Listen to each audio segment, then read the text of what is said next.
Thank you, football officials, for taking time out with PSOA here tonight. We're going to have this live meeting from 6 o'clock till 7 o'clock. And as we get this meeting started, I have queued up Thank right you, now, football officials, for taking time out with nine PSOA here plays, tonight. and I We're gonna randomly have selected this one of our live meeting games from from last 6 week. o'clock till 7 o'clock. And as we get this meeting started, I have queued up Thank right you, now, football officials, for taking time out with nine PSOA here plays. tonight. If you And have I a really game you want want us to cover, this one of live our meeting please from send it 6 in o'clock into the comment box. till 7 I would o'clock. need the week number, the class the clip was from, and the exact game title, as many games have two different films shared, one the home team, one the visiting team. So just for time efficiency, I want to find the correct clip of the game film that you want to show. So first one is sent in by Jake Pollard from about a incomplete pass. And what I did on these 9 plays, I tried to give us the rule. So catch rule, page 24, or sorry, rule 24, page 29. What we're looking here from an officiating standpoint is possession, body part, and maintaining control throughout the process. So as I play this, we have possession and a body part down in bounds, roughly the 2-yard line. And then you see the defender, he's actually reaching in there at the same time. And if you go back, number 10 actually shows a little bobble as his arms come back up with it. And the whole entire time, number 0 and number 10, neither of them had clear possession throughout the process. All right, so this would be correctly ruled incomplete pass. The mechanical update here or suggestion is yes, the back judge does a great job of getting to the goal line, as this pass was originally touched and trying to be possessed at the 2-3 yard line. And then once this goal line is no longer threatened, now we want to keep moving backwards to try to keep an angle on, is that ball still moving, or is it being controlled by one player or 2 players at the same time? And since there was no clear control by one player and the ball's loose, incomplete pass, crazy situation, and I would not recommend it. But if the judgment was both offensive and defensive player possessed the ball in the end zone with a body part in bounds, the ball becomes dead by rule once it crosses the goal line. Then we would have a simultaneous catch, and then by rule, the offense is awarded the ball on a simultaneous catch. But in this play, good job by the back judge being patient and call an incomplete pass, as there was not a clear possession throughout the whole entire process of that catch.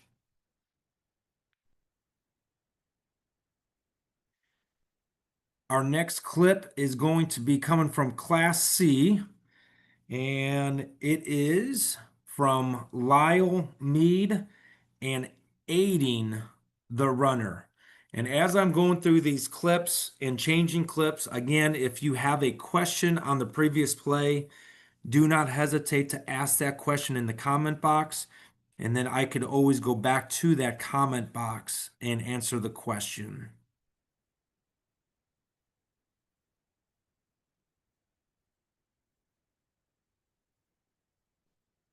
So we got 3rd down and 1. And this is going to be Rule 9-1, helping the runner. Point of emphasis from 2 years ago. And these are the type of plays where the rule is made for. These short, we call it the tush push. All right, we can't allow the tush push in NFHS rules. So a mechanical standpoint, H is going to hold the line at 3rd down. Line judge, who is looking at the line again at the snap, move down to that line of gain so you have a good look at that line to gain. But as we play this out, we see the quarterback keep the ball, and then that fullback with two hands clearly only on the ball carrier, pushing the ball carrier forward. So this is a foul, 5 yards from previous spot, remains third down. All right, so here comes the flag. And good job stopping the clock for multiple reasons. We have a tackle in bounds for a first down, and we have a flag down. So we have a flag, stop the clock. Very, very high level mechanic. Since we have aiding the runner and we know it's going to be from the previous spot, there's no reason to throw the flag at the spot of the foul or at the players. Just throw it somewhere on the field so we know we have a foul. But correctly ruled, aiding the runner, 5 yard penalty from the previous spot.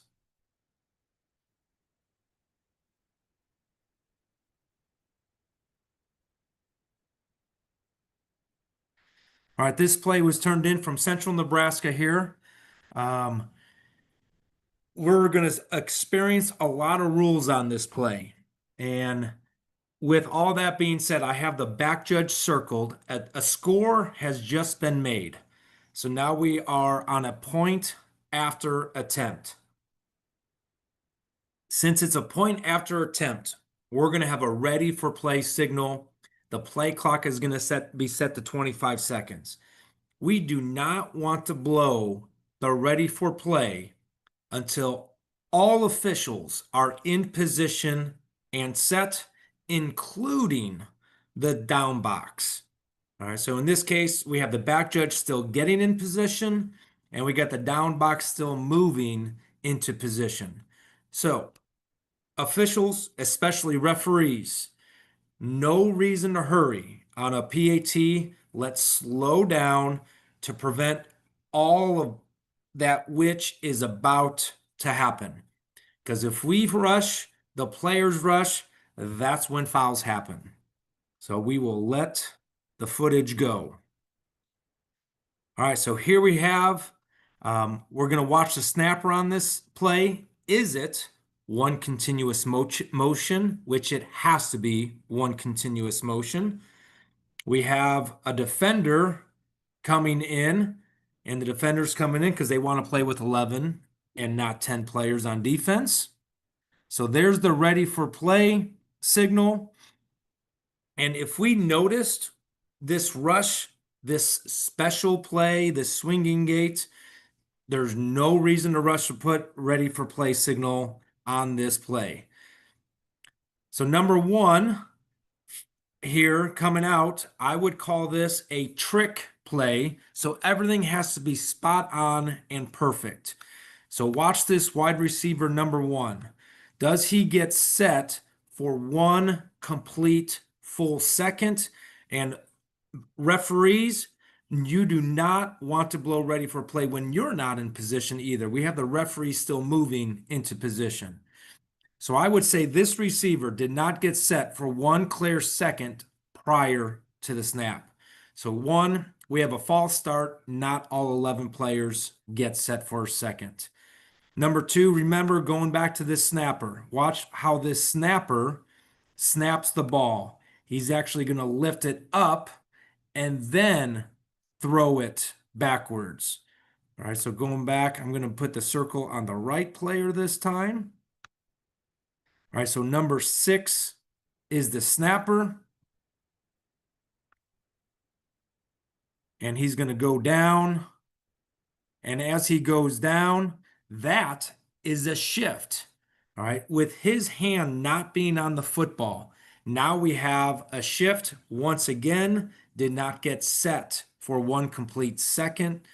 We could turn that one into a false start because not only was number 1 not set, then another player was shifting and moving for the snap. So we have an illegal snap, we have an illegal shift, we have a false start, all because we are rushing on a PAT.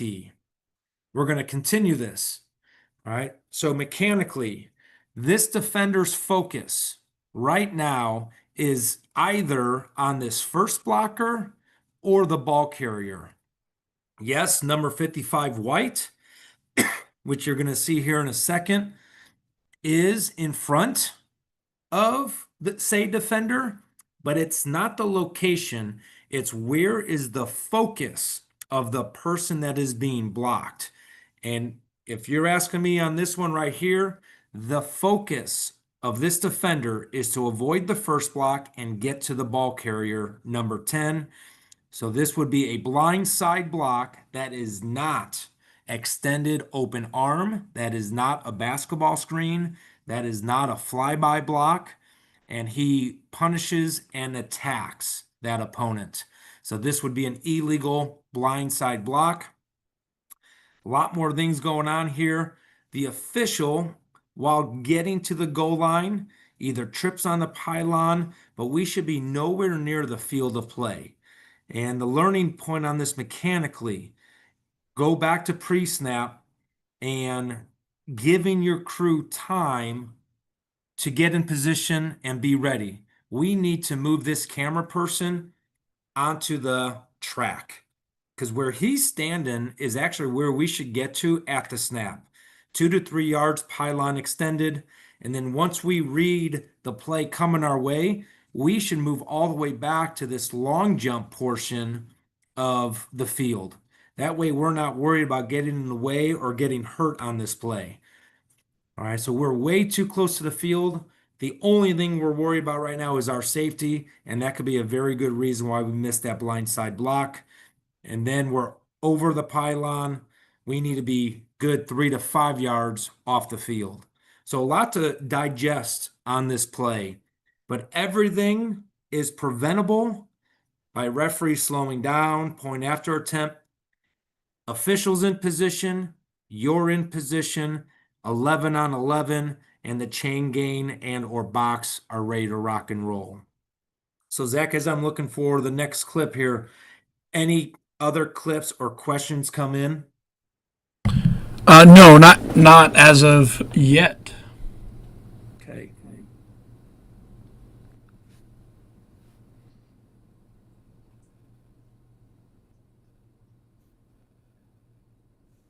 So I teach sports officiating class, and one of the things that I added to my curriculum, I shouldn't say things, but side notes is puzzle pieces.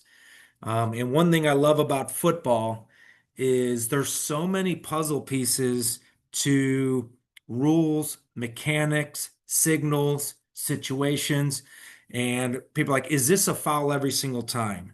Or should we handle this the same way every single time? And I wish the answer was yes, but we live in a lot of gray area as football officials. So this was actually sent in today from the NSAA. And the question was, how would you handle this situation from a game management standpoint? And what we're really going to watch here is the action on the quarterback, the reaction by the quarterback, and then try to use common sense of what we should do as officials to keep the game under control. So right there, you saw a body slam of the ball carrier. By rule, a defender cannot pick up the ball carrier and slam them to the ground. That is a personal foul, unnecessary roughness. So to start, we would have a flag on the defense, personal foul, unnecessary roughness, picking up the ball carrier and slamming them into the ground. And you ask yourself, why is that a foul? Because it's going to lead to this. The quarterback coming up and making a non-football act as a reaction. Since it's a non-football act and it's after the play, we have to have a foul on the quarterback. All right, so game management, we need flags on this play.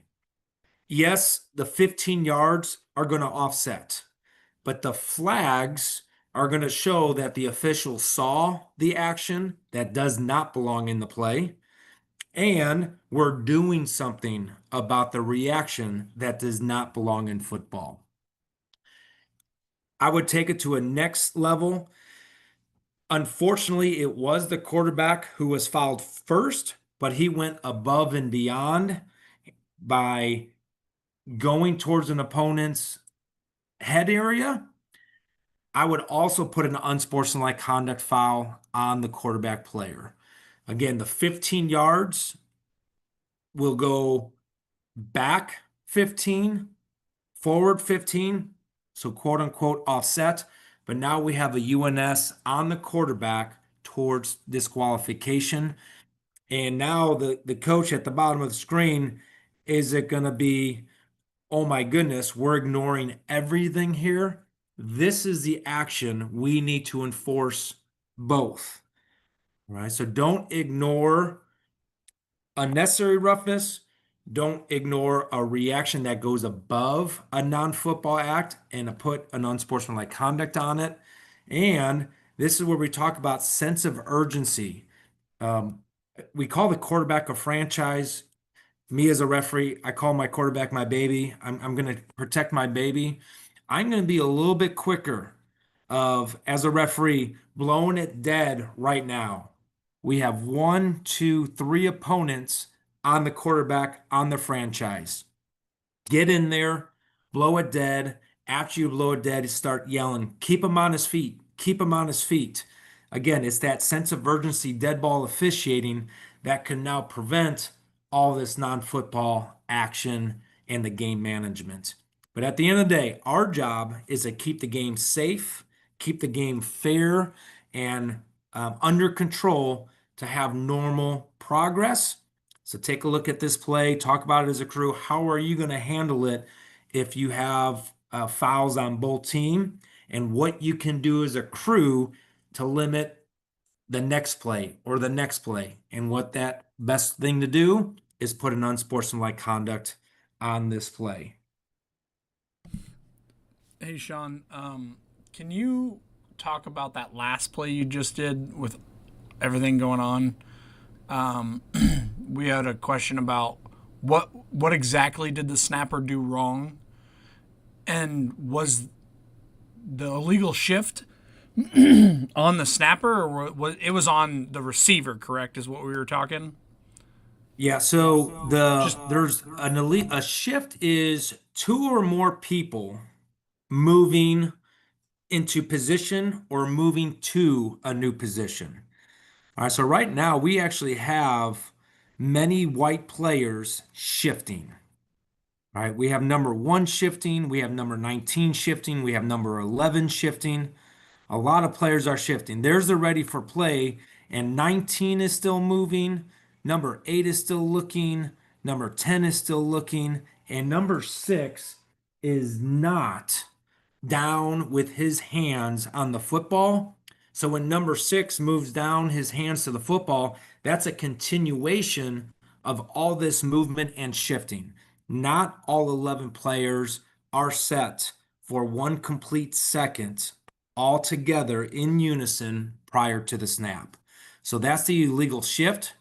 And since it was not all 11 players were set for 1 complete second, we convert that illegal shift into a false start now, because they did not ever get set for 1 complete second together. The illegal snap part of it, now we're going to shift our focus to number 6. As he goes down, he's going to lift. You can't snap the ball just by scooping and throwing. All right. You have to get your hand on the ball. You have to be set. And it's just not one continuous motion with everybody set. It is legal to snap it on the side of your body like that. It is legal to snap it not between your legs. It just has to be perfect. You establish yourself as a snapper, and then after you establish yourself as a snapper, then it's one continuous motion in a backward motion. I think that makes more sense, the way you said it there, because the snap doesn't look like he picks it up and throws it per se, but if you make it with the fact that he has to become set first, makes a lot more sense, because he does just look like it's like a loose ball and he's just picking it up and tossing it back to his, somebody there. So thank you for that. No problem. All right, we got a block below the waist clip turned in from John Benson's crew. Nope, this was not it. There it is.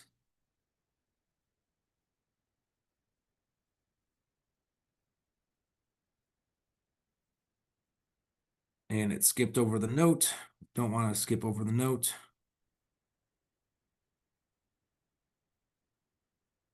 All right, so illegal block below the waist. Rule 932, page 72. All right, unless you are a lineman within the free blocking zone and that block is immediately at the snap, no other player can block an opponent below the waist unless it's to tackle the ball carrier. And again, it has to tackle, like it has to be on the ball carrier. So as we see here, we have a linebacker, obviously not on the line of scrimmage, and it was not immediate. So this player right here, he could tackle the ball carrier below the waist, but he cannot go through a blocker below the waist to get to the ball carrier. So as we go here, you see him go right at the knees of the opponent to get to the ball carrier. This is an illegal block below the waist. So the question that really was turned in is, what official should see this? All right, because this is a tough play. Umpire has guard, center, guard. Referee has the tackles.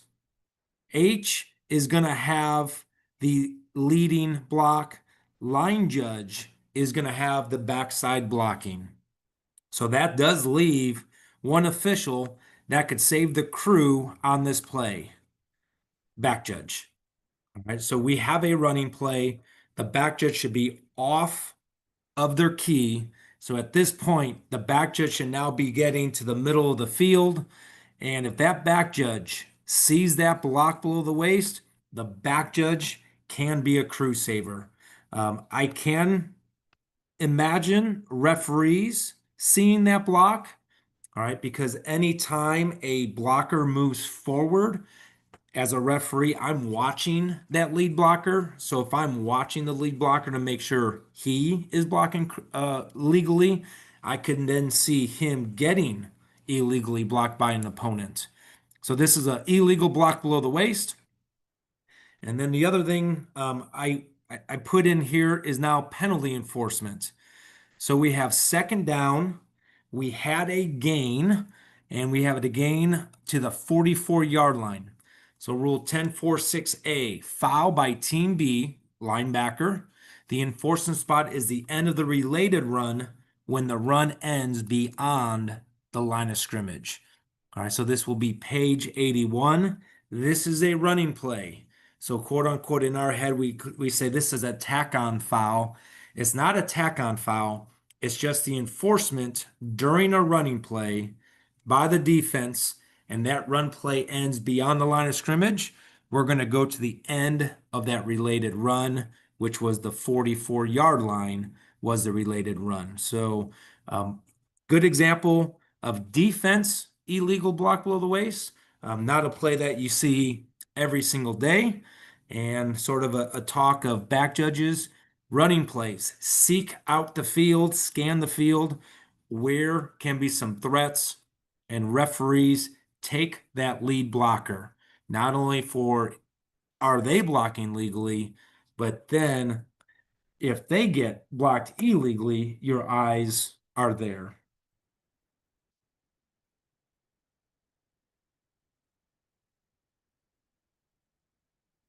This next one is sent in by Trevor Logman, and this was Auburn and Lincoln Christian about a potential question on targeting.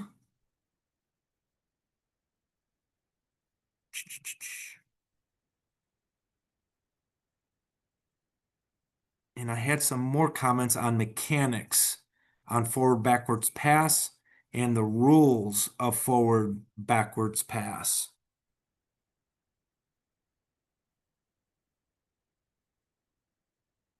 Let's go to this version.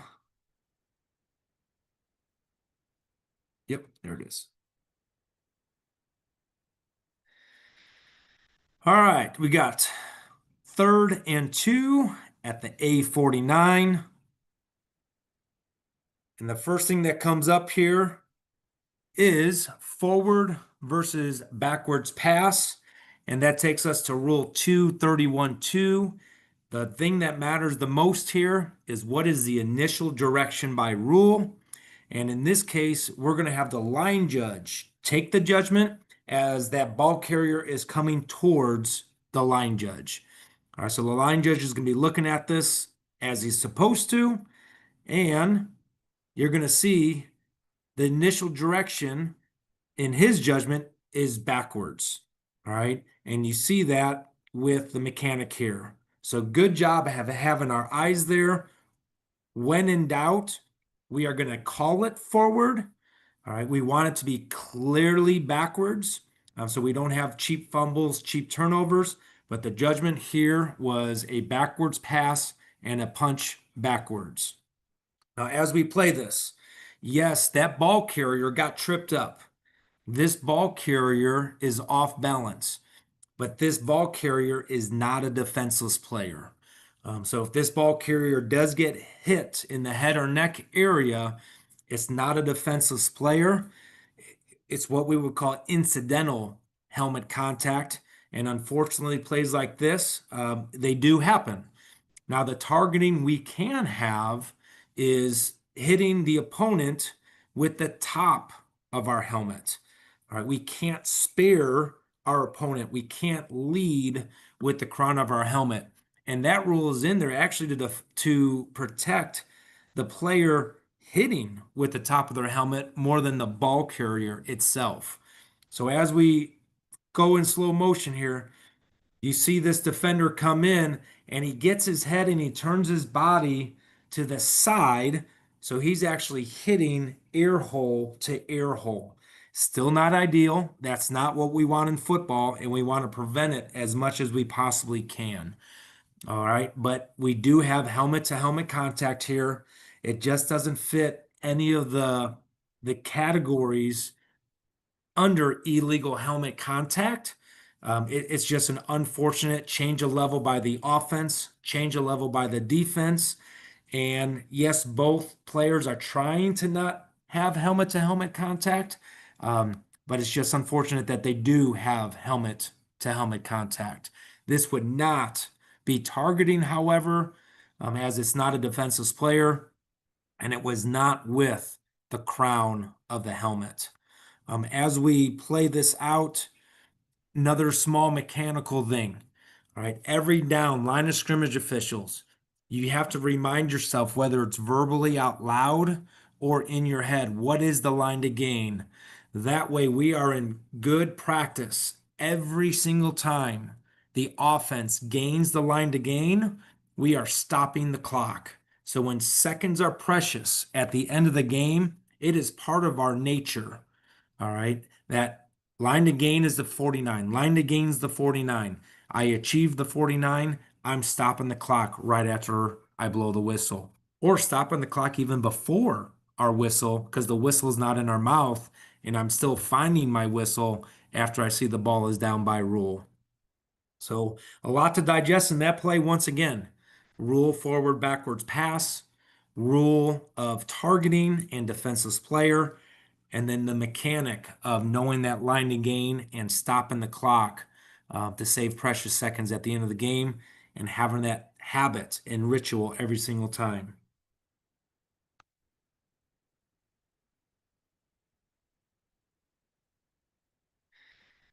This was another great play, turned in a lot of rules on this play. This was from Cliff Shelton, play number 62 in the Wood River game. And I'm not sure if I put it under miscellaneous. Yep, there it is. Substitution, false start, running into the kicker, roughing the kicker. A lot of cool stuff here. All right, so here's the game situation. We have 4th down and long, and it's one of those situations in high school. We don't have substitution process. And what we mean by substitution process is if the offense subs, the defense isn't allowed a certain amount of time to react and match up and get their personnel in there. Once that ball is down, ready for play, and the officials are in position, the offense can legally snap the ball. So we have a 4th down and long. The common sense thing is they're going to punt the ball. It's going to be a scrimmage kick punt. No big deal. Except they don't line up in scrimmage kick formation and they don't look like they're going to punt the ball. So now defense is sort of in a conundrum. What players should be out there? All right, so right now we have one, I'll pull up a circle. 1, 2, 3, 4, 5, 6, 7, 8, 9, 10, 11, 12. We have 13 players on defense out on the field. All right, so that is the situation we're in right now. And Rule 374, page 49. If it doesn't say 12 men on defense, but if the defense has more than 11 players on the field at the snap, and we have players trying to run off, all right, so we have this player trying to run off, we have this player trying to run off, all right, we are going to allow those players to run off, and I'm going to stick with substitution here, and we're going to come back through this play for other rules. But as long as number 54 does not affect this play, which he doesn't, he keeps running off the field. So that makes it now 13-11. We are going to make this a 5-yard illegal substitution on the defense. All right, we're going to deem this player running off the field not affecting and influencing the play, which will be 5 yards, previous spot at the option of the offense. All right, now with that, go ahead, Zach. When do you want that whistle? When you say when do we want that whistle, when do we want the whistle for the live ball illegal substitution? Or when do we prevent the snap because they have 12 men in formation? What I'm saying is if 54 is running off there and you're going to determine it's a legal substitution instead of a legal participation, right? Which is our two we have to choose from there. We make that a live ball foul and let the play run, correct? Yeah, so I understand the question now. So the question is, when do we blow this dead and make it a dead ball foul illegal substitution? And the answer to that is if number 54 is not attempting to get off, if number 66 is not attempting to get off, if you have 12 or more defensive players in position looking at their opponent and you know they're staying on the field, that's when you want to blow your whistle. Illegal substitution, 12 or more men in defensive formation, 5-yard penalty, remains 4th down. But unfortunately, in this situation, there's just mass confusion by the defense because they thought they were going to punt and they never brought in their punter. They never got into scrimmage kick formation. All right, so good illegal substitution talk there as a crew. Now, I'm going to take away some comments. Oh, no, that's right. I would consider this, once again, a trick or special play. Because the common sense thing here is to punt the ball. The offense is in their own territory. It's 4th down, double sticks. They should punt the ball here. So with that being said, this play has to be 100% perfect by the offense. And what we mean by 100% perfect, they're hurrying up to get a free 5 yards, which they can legally do. But now, as we stated in the other clip, when the offense rushes, that is when they foul.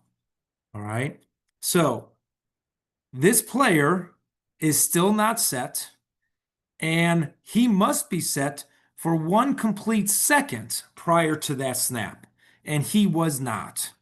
All right. You could even argue this receiver number 3 at the bottom of the screen was not set for 1 complete second.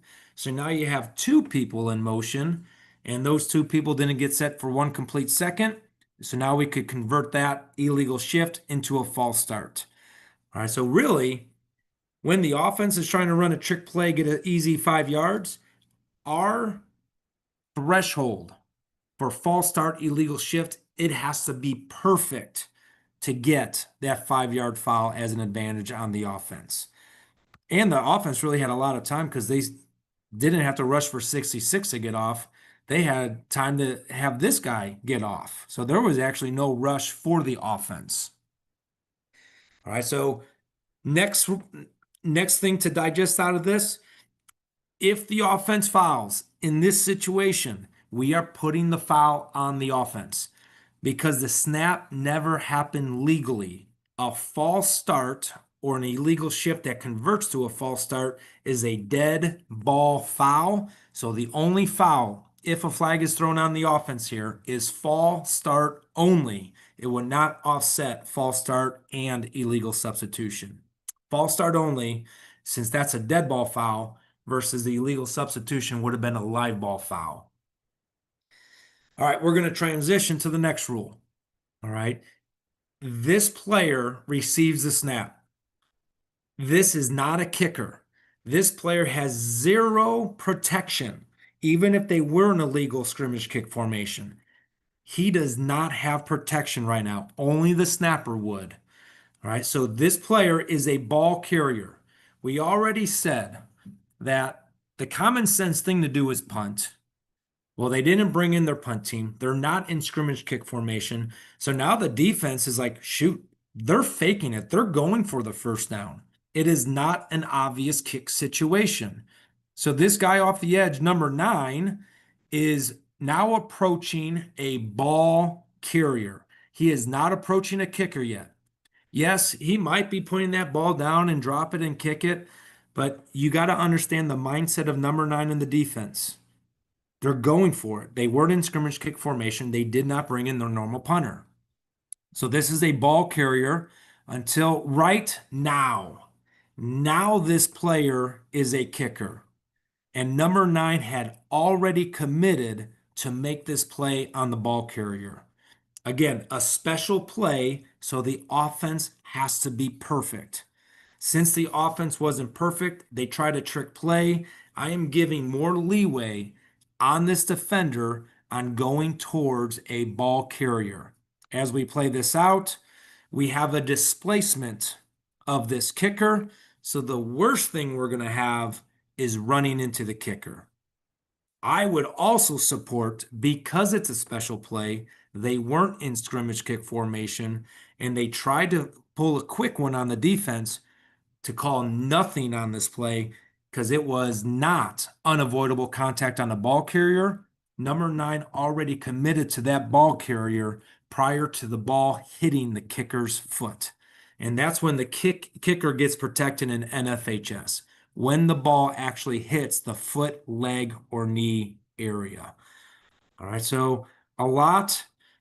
You could probably spend a whole pregame on this with the philosophy of if a team is running a special play to gain an advantage, it has to be absolutely perfect. And when in doubt, that team fouled, aka illegal shift, false start. Then you could transition. All right, assume the offense did everything legally correct. You could spend a few minutes on illegal substitution versus illegal participation and the different ways that you're going to categorize it and enforce it, live ball versus dead ball. And then referees a good reminder rule-wise of when the kicker actually gets protection and the difference between running into, which is displacing, and roughing, which would be endangering the kicker, going into the plant leg, forcibly charging, forcibly attacking, forcibly punishing the kicker after the kick has been made. So Cliff All right. Shelton, thank you for sending that in. All right, Sean. Okay, couple things. Cliff does say that running into the kicker was called on the field. Correct. And then so if you can go back all the way to the beginning of this play, what are some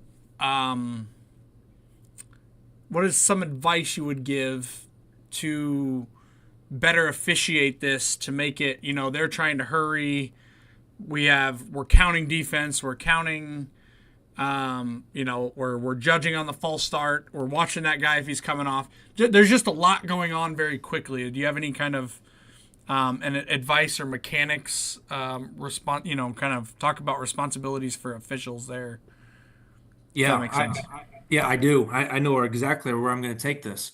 So if you take a look at this, we have the referee. I'm sure on the previous play, either the ball carrier or his baby, aka the quarterback, ran a run outside of position number 5 here.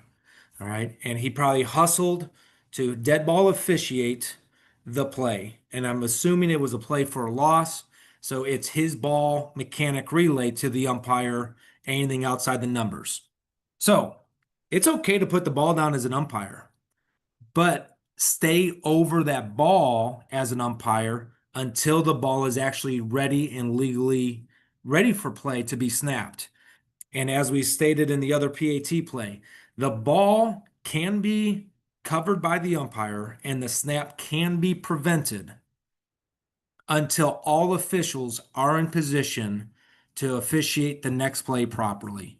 All right, so our crew cadence, we want the football down within 10 to 12 seconds from the end of the play. So then now our crew will have 10 to 12 seconds to get into position, 10 to 12 seconds to count offense, to count defense.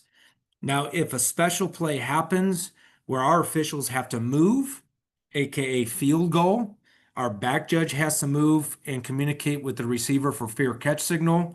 And as we have here, our referee is going to move from the sideline now back to the right side of the passer because the passer's still in and he's right-handed.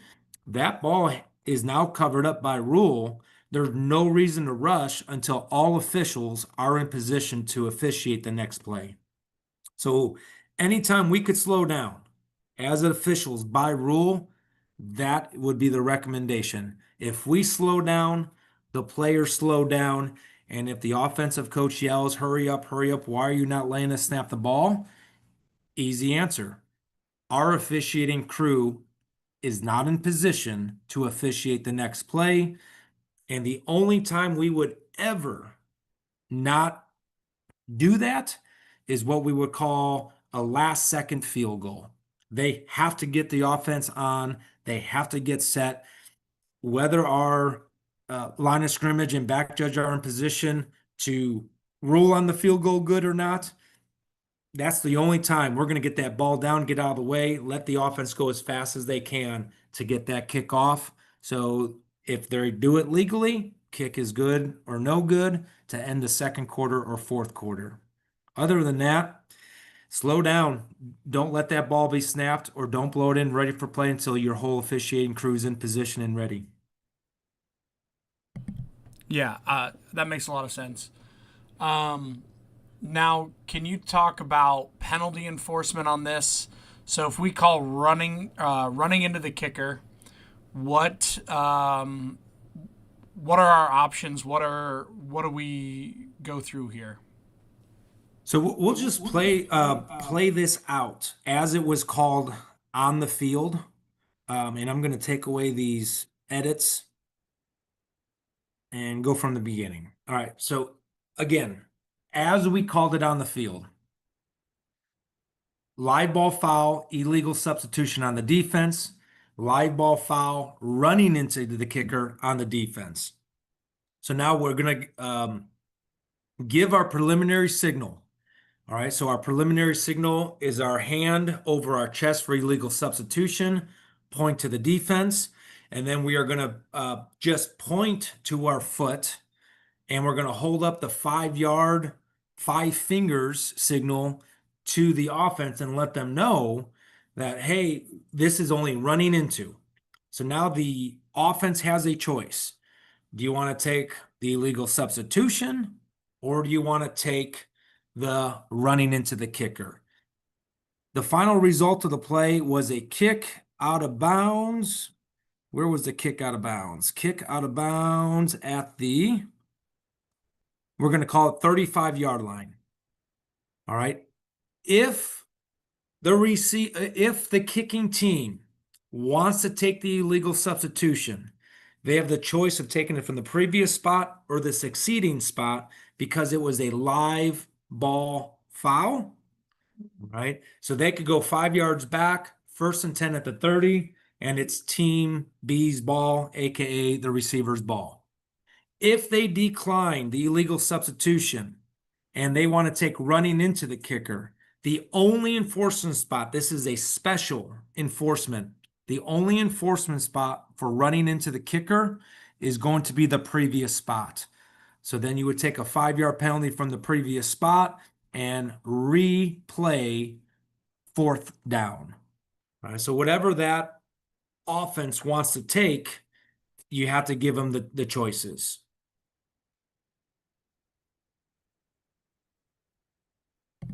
Perfect. Yeah, that was that makes sense. I think that answers our questions too. So, All right, our last play of this evening was turned in by Tom Henricks, and this was Class D. So I'm going to jump to Class D here.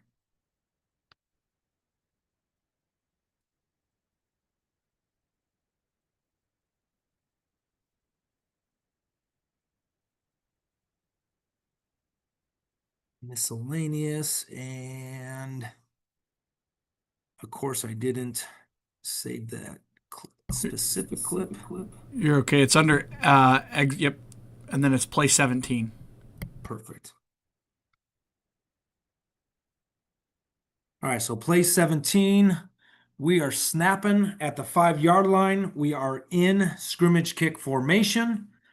All right, and we have our back judge on the H's side, which is great. All right, so now we have a snap, which is a backwards pass. All right, so the team that is responsible for putting the ball into the end zone right now is the offense. Referee, you have the end line. Do not give up the end line. In this situation, it's unique because we're 5 officials. So line judge, we're told at the snap to release. All right. H, you're told at the snap to remain at the line of scrimmage, so you know when the kick has went beyond line of scrimmage. Now we add another piece to the puzzle. All right, we've got to love football officiating. We need to have somebody get to the goal line. All right, and since that kick is going to be harder to get off with a bad snap or a muff snap, as our line judge is officiating, going downfield, looking over the inside part of their left shoulder, they realize it's a bad snap. Line judge, get to the goal line. H still has to officiate the line of scrimmage. Line judge would be the official responsible for goal line on this play. As we let this go, now we have the ball loose in the end zone. Here comes the defense, and the defense is going to attempt to recover the ball. And this is now the rule 236. Recovery is clear possession inbounds. All right. So if we rule this clear possession inbounds in the end zone, now we're going to get to our next rule in rule number 8, a scoring rule, touchdown. 8-1. Whenever a team is in possession of the football in their opponent's end zone, the call on the field is a touchdown. And that is the ruling on this play. All right, so a unique play. We're going to get into a what-if game here in a second, but I just want to review the mechanics to this piece of the football puzzle. All right, see how the line judge is coming downfield. He's doing a great job of looking over his inside shoulder, But once we see this type of action, line judge, we need you at the goal line, as that is going to be the more important thing to officiate than any block in this open area that nobody's down there. Everybody's running to the football. All right, so now we're going to play the what if game. What if, all right, what if the player who was trying to recover the football was touching out of bounds prior to clear possession of the football? And now remember, it was the offense who was responsible to putting the football into the end zone. And we all know when an out of bounds player touches the football, the ball becomes dead. So recovery is insignificant. It does not matter. It never happened because you have to have a live ball to recover a live ball. And the answer would be, oh, I don't have it. The answer would be safety. All right. So since the offense put the football in the end zone and the ball remained in the end zone and not in team or player possession, the ball is dead. The result of the play would be a safety. All right. So another unique play. We have our general mechanics as you go to the mechanics manual, and then players and teams do special plays.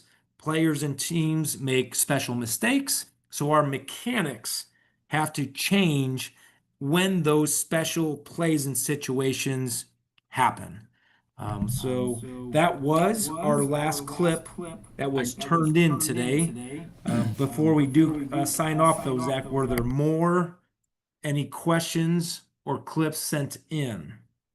No, nobody's asked so far about specific plays. I have one I want you to hit on to review on this play, while we give people a chance maybe to send one in right here at the last second. So no, this play right here that you have up, let's just talk about we're playing the what if game.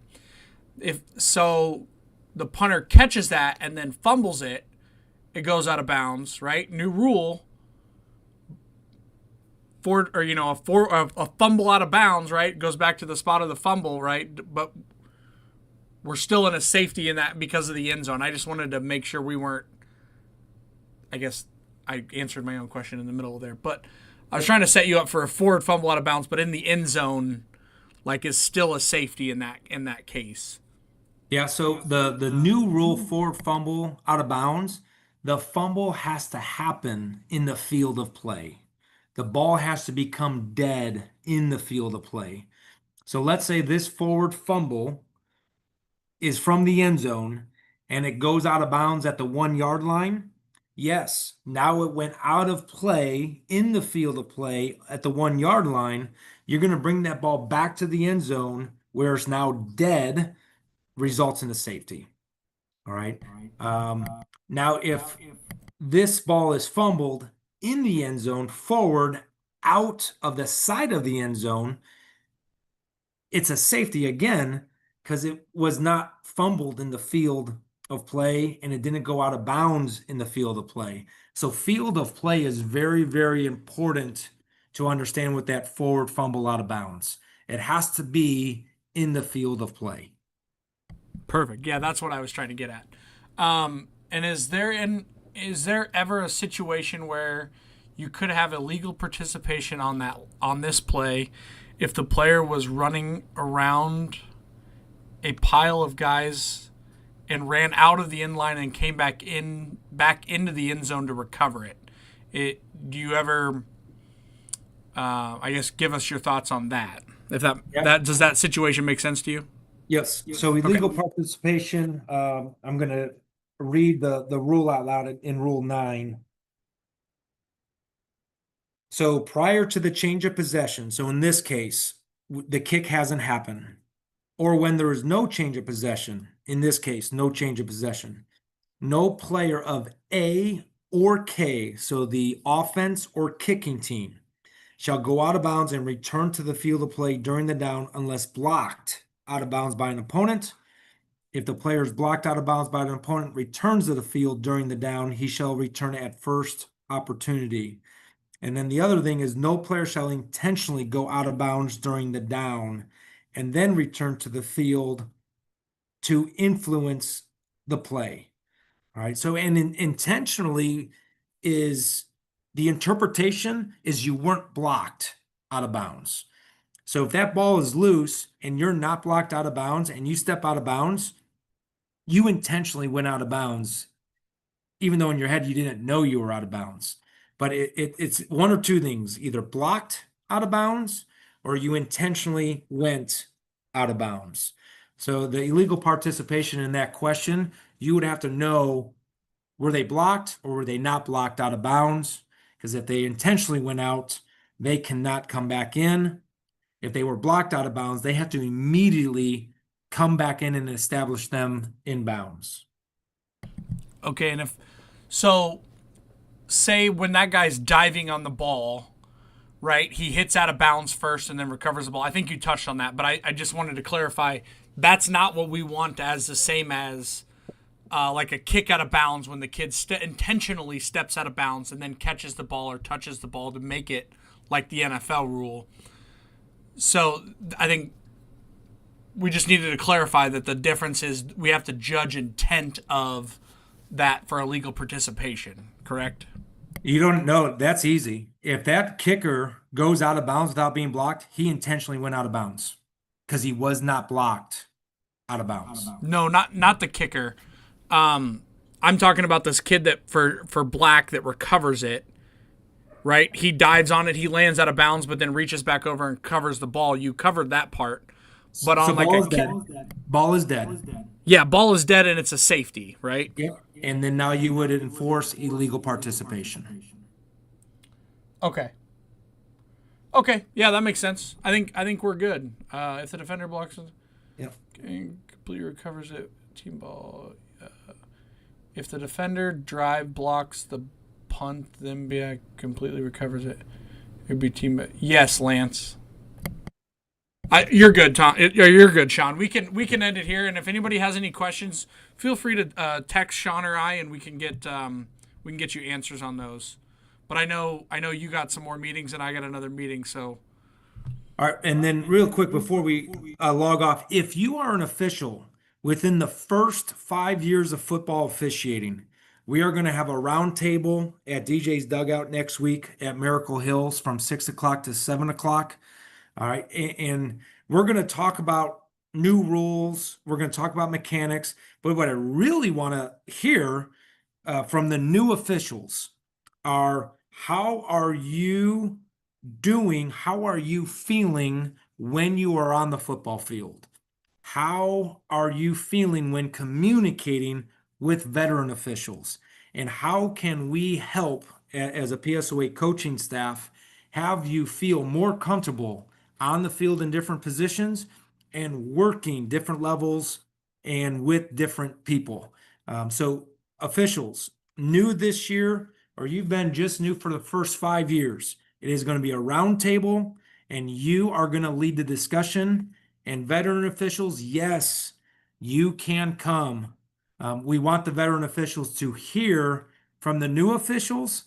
So it's a pretty cool, unique roundtable event. We are literally going to set up the room as a roundtable and get the perspective from officials first year to fifth year of what are they experiencing, how can we help them, and looking into next year, what could we do different during the preseason to make it even a better experience for the next class of football officials in 2026. So be ready for an invite for that, arbitersports.com. Officials year 1 through 5, roundtable. Thank you for taking time out with PSOA today. Officials, remember, you're only as good as your last call.